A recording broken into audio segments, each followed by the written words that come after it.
Hey guys, welcome to The Why. My name is Olivia Snow, and I'm a senior studying humanities and editing. This is my cute husband, but more importantly, this is my dog.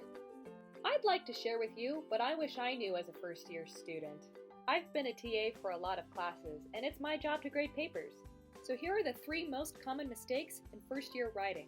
We're going to talk about how to make a killer thesis statement, how to use your comma sense, and how to correctly format a college paper, all in just 5 minutes. This is the Thesis Omatic. It'll help you write papers for Writing 150, American Heritage, and more. There are 4 steps to the Thesis Omatic. First, you'll need to briefly address the opposition with an although statement. Not everyone agrees with you, but that's okay because you'll tell your readers why your opponents are wrong later in your paper. Second, tell us what you're arguing. Make sure it's concise, but narrow. Instead of saying why BYU is better in general, we've narrowed it down to just BYU's ice cream. Third, provide at least 3 reasons why your argument is correct. Be detailed. Don't just say flavors, names, and cones. Throw in some descriptive words. Finally, tell us why your paper matters. This is the most overlooked part of every paper I've graded. Why do we care that BYU has the best ice cream? Because we want to buy it at the grocery store. Give your readers something to care about. It's easy to remember this formula. Just think, all men run slowly, and you'll never forget the Thesis Omatic. The best part about the Thesis Omatic is that it outlines your papers for you. Your main argument will be laid out in the introductory paragraphs. Your although statement provides space for you to address the opposition. Your list of reasons tells you which order to address each item.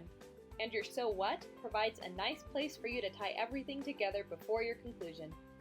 Now that you're all theses pros, it's time to throw a little comma sense your way. Here are 3 of the most common comma mistakes I've seen.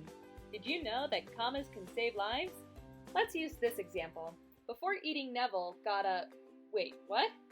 Yikes, we just killed Neville. Guess he wasn't the chosen one after all. We can save Neville by adding a comma here. Before eating is an introductory clause, and we always put commas after introductory clauses. Now some of you may have heard of the Oxford comma before. The Oxford comma is used in a series, which is like a list of words.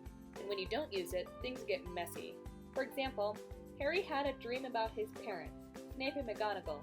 Now this makes it seem like Snape and McGonagall are Harry's parents. Didn't see that one coming. But if you add the Oxford comma, things become more clear. Finally, never split the subject from its corresponding verb. In this example, there is only one subject attached to 2 verbs. It's okay to say Harry caught the golden snitch and Harry won the game. But if you were to throw in the word he, it becomes grammatically incorrect. Now there are 2 subjects, each with 1 verb. When that happens, you have to add a comma before the conjunction. But if you were to take out the he, then you'd have to take out the comma too. Just remember, if there is 1 subject attached to 2 verbs, don't use a comma. But if there are 2 subjects attached to the 2 verbs, then use a comma. This rule applies to all conjunctions, for, and, nor, but, or, yet, and so. If you can't remember that list, just think fanboys, and you'll be set.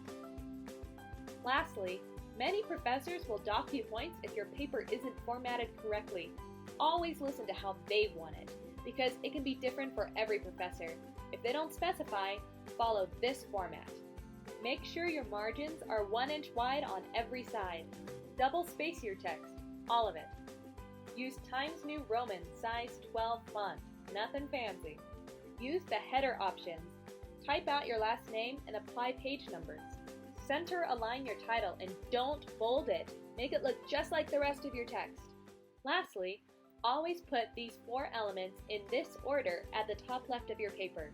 Your full name, your professor's name, the class code, for example, Writing 150, and the date it's due. Now that's a beautiful paper that is sure to get an A. That's it! If you have a solid thesis, check your commas, and format your paper correctly, your professor will go from this to this. Good luck, guys!